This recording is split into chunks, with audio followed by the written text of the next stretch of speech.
great. Scott, you have a question from Ms. Fiorina. Thank you.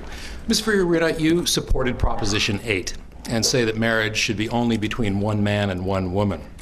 Domestic partnerships and civil unions are not recognized by the federal government, and the Defense of Marriage Act means that committed gay and lesbian couples are denied more than 1,000 federal rights that heterosexual couples get, like benefits from Social Security when a spouse dies.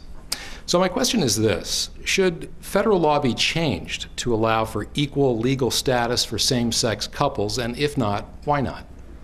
I do believe that marriage is between a man and a woman, but I also have been consistent and clear that I support civil unions for gay and lesbian couples. The Defense of Marriage Act had broad bipartisan support, and actually the position that I have consistently espoused is consistent with that of our president and the vast majority of senators in the U.S. Senate. I think what we now are seeing on Proposition 8 is that the voters were quite clear about their views on this. And this is now going through a legal process. Whatever your views about gay marriage, I think many of us would conclude that when voters have such a clear decision, for that decision to be overturned by a single judge seems perhaps not appropriate. And so this is now the beginning of what will be a long legal process. I support very much the repeal of Don't Ask, Don't Tell, and I know that the military is getting ready to release its report on the best way to execute that decision. Senator Boxer, your reply? Yes. You know, we do have courts that check the legislature, and the legislature checks the president. That's what our Constitution says. So yes, a lot of the laws that we pass may well go through that test. Now, if you read Ron George's decision on this, by the way, a Republican who was appointed to the state of California bench, he is clear. He says the only way to get equal rights to gays and lesbians is to say that there should be marriage equality. It's a very straightforward decision because, as you said, the only way to get the rights that married couples have is to go for marriage equality. And I think, and I'm glad to say, I believe people are coming around to see it. And I also would just say, in terms of what we heard about the fact that I shouldn't talk about my opponent's days at HP, she's running on her record as the former CEO of Hewlett-Packard. So what she did there counts, and I'm going to keep on telling the truth about it. And I'm going to keep watching the clock. I'm sorry, time is up. Pilar, you have the next question. Yes, and it's for the senator. Senator, in news stories and the polls, it appears that voters and analysts tend to look at Senator Feinstein as the California senator who can work with the other side of the aisle, and you as the more partisan senator. Can you think of a time that you disagreed strongly with President Obama on something and you did something about it? Well, yes, I actually can. First, let me just say that I am a co-sponsor on 500 Republican bills. And I could give you a list of things I've worked with my colleagues. The after-school bill was done with a Republican colleague, and a lot of the work I've done for veterans has been done with Republican colleagues. With President Obama, at this particular point, I do think we need an exit strategy from Afghanistan. I do believe it's very important. So that's one clear example. I also, if I were him, I'd appoint Elizabeth Warren right now to head that new consumer agency that's going to be looking over credit cards, because as you know, people don't read all that fine print, and we need to have somebody looking over the shoulder of the banks. My opponent opposed that Wall Street reform. It sets up that consumer protection agency for the first time. You'll be able to have someone looking out for you. Make sure you don't get, I don't want to use that word, make sure that you get treated fairly on your mortgage and you get treated fairly on your credit cards. Senator, thank you. Ms. Fiorina, your reply. I think the senator is right. We both need to run on our records, and I am proud to run on my record at Hewlett-Packard. And I think the senator must run on her record. And the truth is, her record is long on talk and very short on achievement. And the reason it is short on achievement, it is because she is one of the most bitterly partisan members of the U.S. Senate. That is why, after 18 long years in the Senate, 28 years in Washington, D.C., she only has 4 relatively insignificant bills with her name on them. The truth is, her signature piece of legislation as the chairman of Environment and Public Works, she could not shepherd that to a conclusion. That bill was taken away from her and given to John Kerry because it was believed that he had a better chance of getting bipartisan support.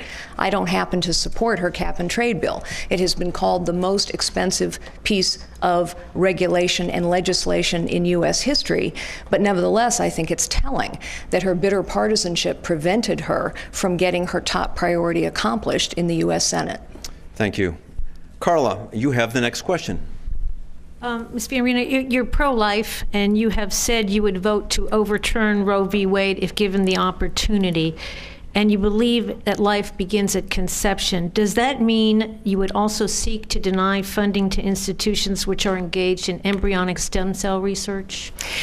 Well, I am pro-life. I am pro-life because of my personal experiences. My husband's mother was told to abort him. She did not. Her health was threatened as a result. She lived a ripe old age to 98, and my husband obviously is the rock of my life.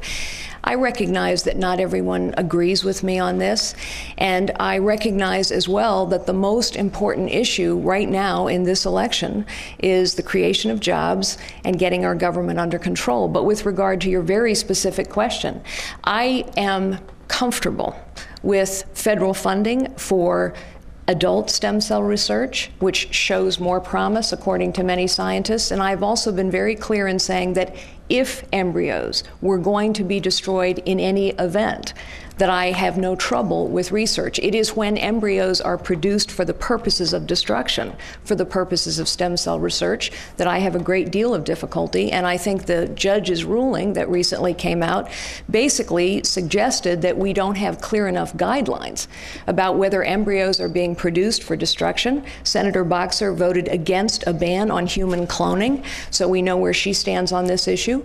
Her positions on these issues are extreme. She has said that she doesn't think a baby has rights until it leaves the hospital. So I think the judge has said we need to have some clarity about these rules to ensure that embryos are not being destroyed. But before the senator gets a chance to reply, real quick, I just want to make sure that the premise of her question was correct. You do suggest that we overturn Roe v. Wade? If there were an opportunity, is not an issue that I am running on. And by the way, the reason for that is because I'm a strong believer in states' rights. I think voters have to make some of these very difficult decisions. I am prepared to trust the voters' judgment on offshore drilling. I am prepared to trust the voters' judgment on the right to choose. And the Californians have made their decisions on those issues. Thank you. Senator, your rebuttal. Yes, I mean, I respect everybody's personal view, and everybody has a story as to why they come to a certain position. I respect it. That's why I'm pro-choice. I let people decide. But what the people of California have to understand is that if my opponent's views prevailed, women and doctors would be criminals. They would go to jail, and women would die like they did before Roe v. Wade. So this isn't about my opponent's personal view or my personal view. It's about the women and the families of our state and of our country. Now, my opponent says that I passed 4 bills. She keeps saying that. Well, first she said 3, now she's made it 4. The fact is 1,000 BOXER provisions have been enacted. And we have a list of these, and we have 100 of them up on barbaraboxer.com for you to see. As a matter of fact, I'm very proud of those provisions. Now, under the way she is counting bills, McCain-Feingold, neither of them would have gotten credit for the McCain-Feingold campaign finance reform, because I don't know whether my opponent is trying to confuse people, but the fact of the matter is the way a bill becomes a law has many, many tracks. It could be straightforward with a bill with your name on it. I hate to be a broken record, it could be an amendment. Time is up. It could be other things. Sorry, Senator. It's okay. Scott, you have the next question. Senator BOXER, there's no question that President Obama inherited a terrible economy, and Democrats often blame the current troubles on his predecessor. Yeah. And yet, Democrats have controlled Congress for almost 4 years. President Obama is nearing the halfway point in his first term, and the unemployment rate is stuck above 9%, and there are signs that the economy is slowing down again. At what point should Democrats stop blaming President Bush and start taking full responsibility for the economy? We're taking responsibility and we're taking action. I talked about a number of those things that we have already done. Making sure teachers stay in the classroom, making sure that small businesses get access to credit. All we need is one Republican to get that bill done when we get back. And I think we're going to get that one Republican. And then we can create 500 to 1,000 to a million new jobs. But, you know, I feel that you have to look at history. Otherwise, you'll repeat it. So let me tell you, I served for 8 years with Bill Clinton, and I supported every budget and every economic policy. We created 23 million new jobs net. And not only did we balance the budget, but we created a surplus. Then I served with 8 years with George W. Bush. I did not support his priorities and his budgets. We wound up with a $1.3 trillion deficit after those 8 years, and the worst job creation record since Herbert Hoover. 1 million new jobs compared to 23 million. So yes, we didn't get here overnight, and we're not going to solve it overnight. But job by job by job, we are going to solve it. There's a man out here in the audience, I don't want to embarrass him, Jay Smith, if he's out there, who is working because of the Economic Recovery Act on Doyle Drive. 2,000 workers working because of the Economic Recovery Act. So yes, we're taking responsibility, but people in this country and my state have to get the whole picture. Thank you. Ms. Fiorina, your reply. Recovery summer has become the summer of despair in California. In the last 20 months, our unemployment rate has gone from 10.2% to 12.3%. I have talked with small business owners up and down this state, and they are being strangled by too much cost, too much uncertainty, too much regulation. Barbara Boxer is promising numbers and jobs now. When she voted for that stimulus bill that has manifestly failed, she said that it would bring help and hope and 400,000 jobs to this state, and we now have 2.3 million people out of work. And as for fiscal discipline, why is it that she has voted 6 times against a balanced budget amendment, including during President Clinton's time? Why is it that she has voted 6 times to increase the debt ceiling in the last 20 months alone? And why is it that she has voted 4 times against a relatively modest bipartisan proposal to slow the rate of increase in federal government spending to 1.5%? Her record is crystal clear. Time is up again. Pilar, you have the next question. Yes, and it's for Ms. Fiorina. Your campaign put out an ad some time ago that seemed to equate global warming with the weather. You have also said that you think AB 32, the anti-global warming measure in California, it's a job killer and should be suspended. There is a proposition now in the ballot in California, Prop 23, that would do just that. And I'm not sure you have taken a position on that, so I have a double question. What is your position on Prop 23, and do you think global warming is real, or is it just a problem with the weather?